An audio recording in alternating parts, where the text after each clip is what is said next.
गौतम की कहानी।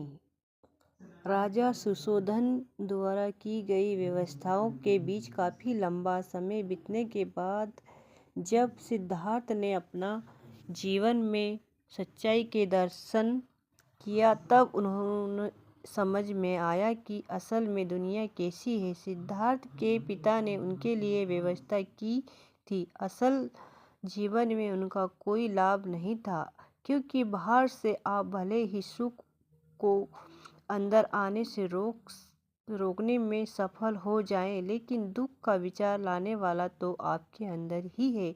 इसलिए कभी न कभी वह विचार तो आएगा ही। आखिरकार सिद्धार्थ को उच्च सच्चाई का दर्शन हुआ। वे संकेत मिले जिनकी भविष्यवाणी उनके बचपन में की गई थी। बुद्ध बचपन में की गई भविष्यवाणी का पहला दृश्य बूढ़ा होना। एक दिन सिद्धार्थ अपने सारथी छन के साथ रथ पर बैठकर महल के बाहर निकले। रास्ते में उन्हें एक बूढ़े को देखकर सारथी से पूछा, यह व्यक्ति ऐसा क्यों है? इसके दांत कहाँ हैं? यह लाठी के सहारे क्यों चल रहा है? इसकी कमर क्यों झुक गई है? इसकी हड्डियां क्यों दिखाई दे रही है? इसकी आंखें अंदर क्यों धंस गई है? ज्योतिषियों की भविष्यवाणी याद आते ही सारथी ने जवाब दिया, बहुत से लोग गलत आदतों की वजह से जल्दी बूढ़े हो जाते हैं। फिर सिद्धार्थ ने सवाल पूछा, कभी ना कभी तो सभी बूढ़े होते हैं ना? तब सारथी को सच बताना पड़ा। हाँ, सभी बूढ़े होते हैं। यह बात सुनकर सिद्धार्थ व्यस्त हो गए। उन्होंने पूछा, फिर क्या एक दिन माँ, पिताजी, यशोधरा, तुम और मैं सभी बूढ़े हो जाएंगे? छन ने हाँ में सिर हिलाया। सिद्धार्थ का विवाह यशोधरा से करवाया गया था। उन्हें हमेशा सुख सुविधा भोग विलास में रखा गया था। दुख का उन्हें पता नहीं था।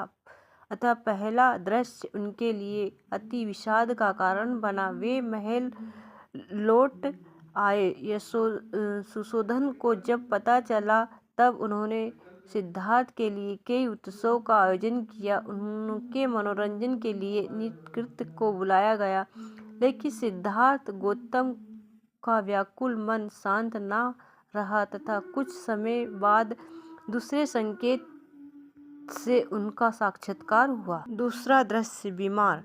सिद्धार्थ जब दूसरी बार सारथी के साथ बाहर घूमने निकले तब रास्ते में उन्हें एक बीमार इंसान दिखाई पड़ा, जिनके मुंह से झाग निकल रहा था। उल्टियां करके वह बेहाल था। उसे देखकर सिद्धार्थ ने सारथी से पूछा, यह इंसान इतना क्यों काँप रहा है? तब सारथी ने जवाब दिया, वह एक इंसान इतना काँप रहा है। तब सारथी ने जवाब दिया, वह बहुत बीमार है, इसका इलाज चल रहा है, कुछ ही दिनों बाद वह ठीक हो जाएगा। यह सुनकर सिद्धार्थ ने पूछा, यह बीमार क्यों है? बीमारी का क्या कारण है? यह काया क्या है? इसके अंदर क्या है? सारथी छन ने समझाया, हमारी काया मौसम के बदलाव या खान पान में उच्च नीच ना समझ। हमारी काया मौसम के बदलाव न खान पान उच्च नीच की वजह से उम्र के साथ बीमार होती है। यह स्वाभाविक है, ऐसा रहता है। इस वजह से हम स्वस्थ रहने का अत्यंत प्रयत्न करते हैं। फिर सिद्धार्थ गौतम ने पूछा, तो क्या माता पिता, आप और हम सभी बीमार हो सकते हैं? क्या हमारा भी ऐसी हालत हो सकती है? छन ने ना चाहते हुए हाँ में सिर हिलाया। यह सुनकर सिद्धार्थ फिर से परेशान रहने लगा। तीसरा दृश्य। सिद्धार्थ का तीसरा दृश्य। तीसरी बार सिद्धार्थ ने मृत्यु का दृश्य देखा। लोग एक शव को शमशान ले जा रहे थे। उस समय सिद्धार्थ ने छन से कर मृत्यु का साक्षात्कार किया। उसकी जिज्ञासा बढ़ गई कि मृत्यु क्या है, क्या सभी की मृत्यु होती है, क्या हमारी भी मृत्यु होगी। क्षण के पास सत्य बताने के अलावा कोई चारा नहीं था। सिद्धार्थ के पास दुखी होकर वापस घर लौटने के अलावा कोई चारा नहीं था। वे अत्यंत दुखी होकर महल में पहुंचे। महल के दरवाजे पर उन्हें चौथा संकेत दिखाई दिया। सिद्धार्थ के जीवन के चौथा संकेत, चौथा संन्यास। सिद्धार्थ ने चौथे दृश्य यानी एक सन्यासी को देखा। महल के दरवाजे पर एक साधु जिनके चेहरे पर तेज छावा भिक्षाटन करने वहां आया था। सन्यासी को देखकर बुद्ध ने आश्चर्यभाव से सारथी से पूछा, यह कौन सा जीव है? इसने ऐसे कपड़े क्यों पहन रखे हैं? यह इतना शांत और संतुष्ट कैसे दिखाई दे रहा है? सन्यास को देखकर सारथी ने जवाब दिया, यह एक सन्यासी सत्य का खोजी है। सत्य क्या है? क्या उसे पाया जा सकता है? जन्म मरण के चक्र से कैसे छूटे? मनुष्य जन्म क्यों मिला है? यह जानकर दुनिया से विमुख होकर कमल के फूल की तरह जीवन जी रहा है। यह सुनकर सिद्धार्थ के मन में विचार उठा, मैं भी इस सत्य की खोज करूंगा। इन चार अवस्थाओं के बारे में सब कुछ जानने के बाद सिद्धार्थ समाप्त हुआ और गौतम का जन्म हुआ, यानी खोजी का जन्म हुआ, क्योंकि उनके अंदर प्रार्थना शोर से नहीं बल्कि कोर से यानी बहुत गहराई से उठी थी। जब इंसान किसी सांसारिक समस्या के कारण दुखी होता है तो उसके अंदर शोर से प्रार्थना उठती है, मुझे इस जीवन से मुक्त होना है। फिर 2-4 दिन बाद जैसे ही उस समस्या का प्रभाव कम हुआ होता है, वह मुक्त होने का विचार भूल जाता है। ऐसा इसलिए होता है क्योंकि मुक्ति की प्रार्थना कोर यानी गहराई से उठने के बजाय शोर से उठती है। यदि किसी के अंदर ऐसी प्रार्थना नहीं उठती तो इसका अर्थ यह है कि वह भविष्य में कभी नहीं उठेगी। अगर इंसान निरंतर सत्य श्रवण करता रहे तो कभी न कभी उसके अंदर भी प्रार्थना जरूर उठेगी, मुझे भी सत्य मिले।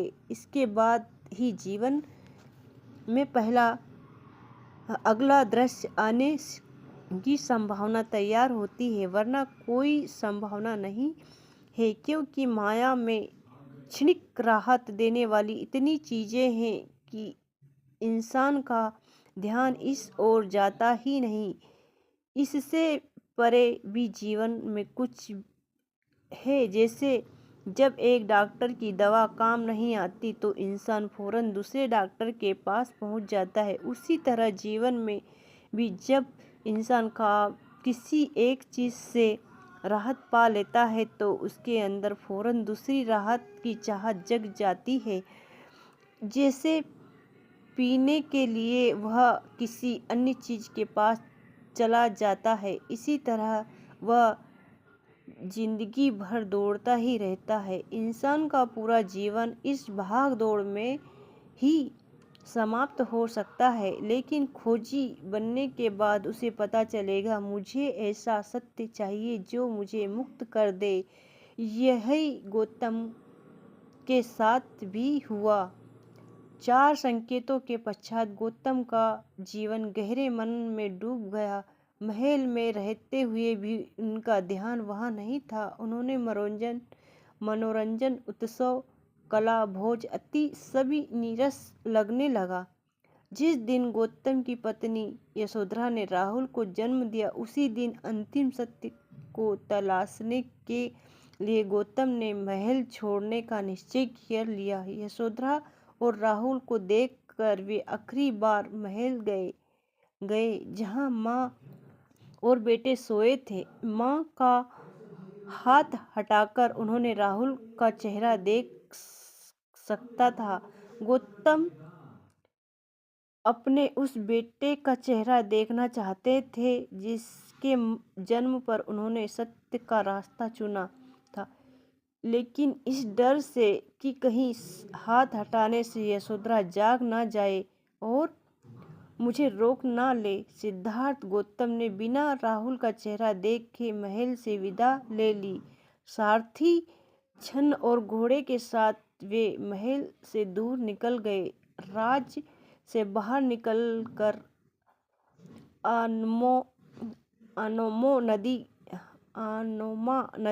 अनोमा नदी किनारे उन्हें राजस्वी वस्त्र त्याग दिए और छन्न को वापस भेज दिया। बड़े दुखी मन से छन्न वापस महल में लौट गए। सिद्धार्थ गौतम सत्य की खोज में आगे निकल पड़े। उस वक्त उनकी उम्र 29 साल की थी।